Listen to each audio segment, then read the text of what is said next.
Now, the King of Thailand has sworn in a new cabinet in a reshuffle that will see a third person in a week take on the role as the country's prime minister. The top job plunged into chaos back on Tuesday when the Constitutional Court suspended Prime Minister Paetongtarn Shinawatra pending an ethics probe, which could take months. Well, let's explain it all for you. We're going to cross to Bangkok, talk to our correspondent Matt Hunt, who joins us from there. Matt, let's talk about what happened earlier in the week, first of all, and what happened exactly to the Prime Minister.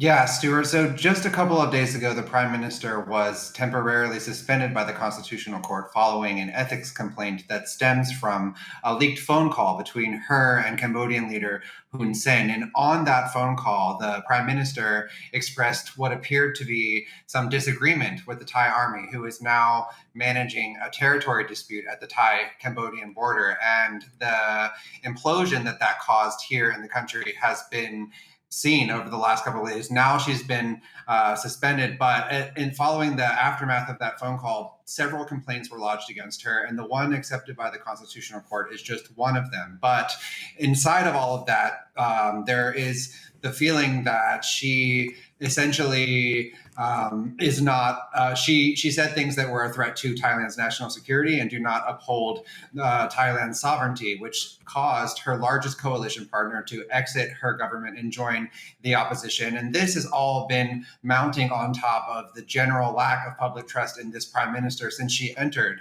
the government house 10 months ago. And so last weekend, thousands of people came out here in Bangkok to demand her resignation. And this is the same group that has toppled governments of her family in the past.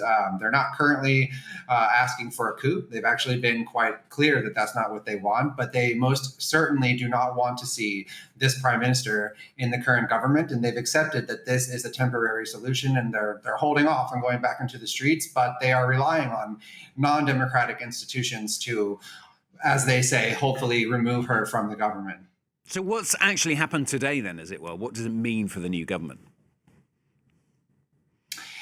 In a very Thai way, the situation today is so complex. The day that Paetongtarn was removed from office, she was also appointed as a minister to another cabinet. So she was actually sworn in as the Minister of Culture today.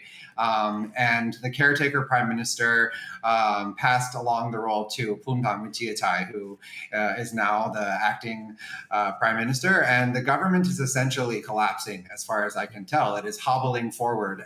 As previously mentioned, her largest coalition partner exited and has become the opposition. So her lead in the parliament is razor thin. But in terms of numbers, that's just one aspect. The other aspect is that she has completely failed the public in terms of trust. Her polling numbers are actually sub 10%. And it seems that the people that she used to keep close in her alliance are now actively campaigning for her removal because she simply will not resign. And the options forward at this point are, most people are calling for an election. They want her to resolve the parliament and resign and have a new election. And it doesn't seem that there is a way forward for this prime minister or this government, to be honest.